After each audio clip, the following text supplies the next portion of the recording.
देखिए, भागवत की महिमा को कोई इस संसार में वर्णन कर सके ऐसा सामर्थ्य भी किसी में नहीं है।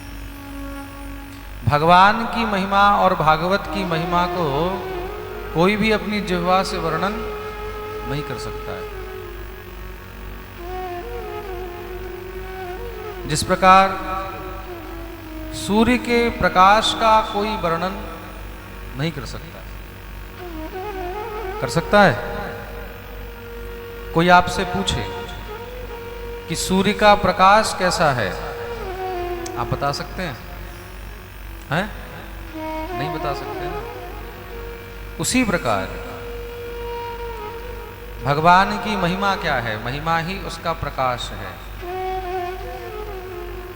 भगवान की महिमा, उसका भी वर्णन महाराज इस संसार में कोई नहीं कर सकता।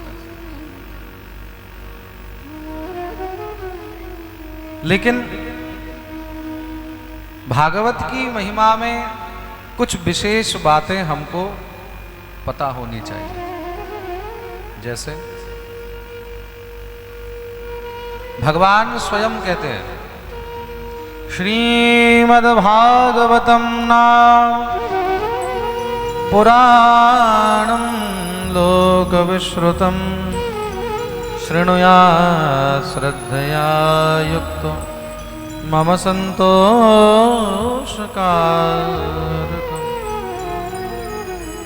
श्रीमद् भागवत पुराण नाम का जो शास्त्र है, जो जीव श्रद्धा से युक्त होकर के भागवत की कथा श्रवण करता है, वह मेरा अत्यंत प्रिय हो जाता है। जो श्रद्धा से श्रवण करे, सिर्फ श्रवण करने से नहीं होगा, शुद्ध सुन ले हवे ना, शृणुयात् श्रद्धया युक्त, श्रद्धा दिए सुनते हवे, श्रद्धा के साथ। भागवत की कथा आप श्रवण कर रहे हैं, लेकिन आपके मन में गोविंद के प्रति, भागवत के प्रति श्रद्धा नहीं है, तो उसका फल भी आपको नहीं मिलेगा। प्रेम से बोलो। बोले कैसे?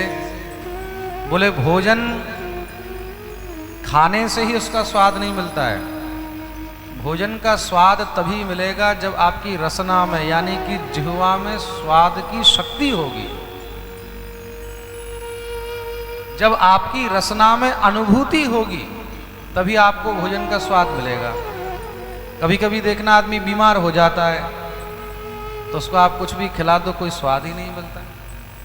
आप इसको नमकीन भी खिलाओ तो भी कहेगा फीका फीका लग रहा है, मीठा खिलाओ तो भी कहेगा फीका फीका लग रहा है। क्यों? क्योंकि उसकी रसना में, उसकी जिह्वा में जो अनुभूति की शक्ति है, वो अनुभूति की शक्ति नहीं है। जब स्वस्थ हो जाता है तो वही व्यक्ति कहता है, बोले नहीं नहीं अब तो ठीक लग रहा है। बोले भैया 4 दिन पहले तुमको यही तो हमने खाना दिया था, तब तो ठीक नहीं था। बोले तब हमारी जिह्वा ठीक नहीं थी। तो जिस प्रकार भोजन के स्वाद को जानने के लिए, समझने के लिए जिह्वा में, रसना में अनुभूति का होना बहुत आवश्यक है। जिह्वाय यदि अनुभूति ना থাকে, খাবারের কোনো স্বাদ বোঝা যাবে না। যাবে? नहीं समझ में आए। अनुभूतिर दरकार। तद्रूप भगवत कृपा, गोविंद की कृपा को समझने के लिए, उसको प्राप्त करने के लिए श्रद्धा रूपी अनुभूति की परम आवश्यकता है। इसलिए श्रद्धा, शृणुयात् श्रद्धया युक्त। और कथा में अगर मन में श्रद्धा ही नहीं है तो फिर कथा सुनने से भी कोई लाभ। प्रेम से बोलो।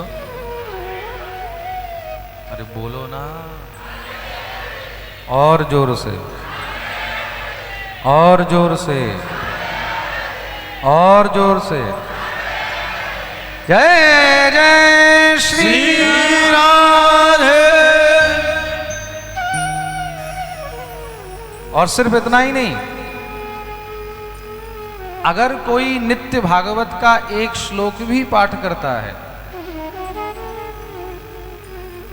एक श्लोक तो छोड़िए, एक अक्षर भी पाठ करता है तो प्रत्यक्षरम भवेत्यस्य कपिलादानजम फलम।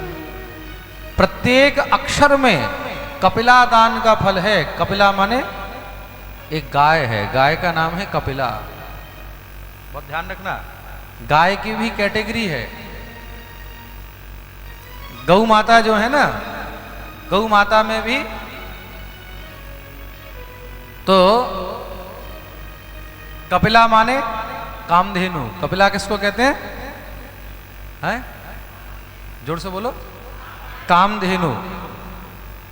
एक घर की जो धेनु है, हमारी घर की गैया, वो क्या देती है? बोले दूध देती है। और जो कामधेनु है वो क्या देती है? बोले कामधेनु से आप जो भी कामना करो, आप उसको बोलोगे हमको डायरेक्ट मक्खन चाहिए तो सीधा मक्खन देगी। प्रेम से बोलो। कामधेनु से बोलो हमको दही चाहिए, do not need to milk, direct Maharaj curd, सीधे एकदम दही। बुझते पारछो गोरा जी? बंगला समझ में आती है? थाने बंगला को नहीं आवे, बाने हिंदी को नहीं आवे, और मने कछु को नहीं आवे। प्रेम से बोलो। तो कामधेनु गाय क्या है? कामधेनु से आप जो भी मांगोगे वही आपको मिलेगा। आप उससे अगर कहोगे कि हमें अर्थ चाहिए, अर्थ भी देगी, कामधेनु है। प्रेम से बोलो। तो भागवत के एक एक अक्षर का भी कोई पाठ करता है तो कपिलादानजम फलम, कामधेनु गाय के दान का फल मिलता है। सोचिए भागवत की कितनी महिमा है। और सिर्फ इतना ही नहीं, भगवान कहते हैं मत कथावाचकम नित्यम मत कथा श्रवणे रतम मत कथा प्रीत मनसम नाहम त्यक्षामि तम नरम। जो मेरी कथा कहता है, मत कथा वाचकम, और जो मेरी कथा सुनता है, मत कथा श्रवणे रतम, तो मैं क्या करता हूं उसका? बोले नाहम त्यक्षामि तम नरम, मैं उस व्यक्ति का कभी भी जीवन में त्याग नहीं करता, मैं उसको छोड़ता नहीं। तो गोविंद का हाथ पकड़ना है ना, तो कैसे पकड़ोगे? बोले भागवत की शरणागति, भागवत में आश्रित हो जाओ। आप भागवत के आश्रित हो जाओगे तो भागवत आपको अपनी शरण में ले लेंगे, भागवत आपका त्याग नहीं करेंगे। ये भागवत की महिमा।